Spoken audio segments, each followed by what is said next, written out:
High, তো চলো আজকে কিন্তু একটা নতুন হ্যাঙ্গিং টবে লাগাবো, একটা নতুন ধরনের গাছ। এই গাছটার নাম যদি তোমরা জেনে থাকো তাহলে অবশ্যই কিন্তু কমেন্ট সেকশনে জানাবে।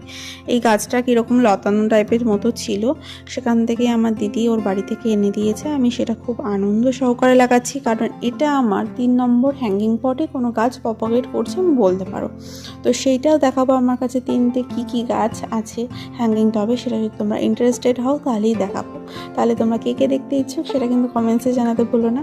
তো চলো, এই গাছটা লাগানো খুবই ইজি। আমি বলে দিই কীভাবে লাগাচ্ছি। এরকম লতানো টাইপের ছিল, আমি ছোটো ছোটো পিসেস করে এটা কিন্তু মাটির ভেতর ঢুকিয়ে দিচ্ছি, আর এর প্রতি জল দিয়ে দেবো, তাহলে কিন্তু ইজিলি গ্রো হয়ে যাবে। আর এই গাছটার কোনো যত্ন নিতে লাগে না। এই গাছগুলো এবার মানে দড়ির মতো ঝুলতে ঝুলতে এই ডাল বেয়ে কিন্তু বাইরের দিকে ছড়িয়ে পড়ে, যেভাবে ঝর্ণা পড়ে সেইভাবে। আর দেখতেও খুব সুন্দর সুন্দর লাগবে। ফাইনালি দেখো, তোমাদের সাথে কথা বলতে বলতে আমার গাছটা কিন্তু লাগানো হয়ে গেছে। ফাইনাল লুকটা দেখে নাও, এটা এরকম লাগছে, কিন্তু একটু পরেই কিন্তু সতেজ হয়ে যাবে। Tata, bye bye.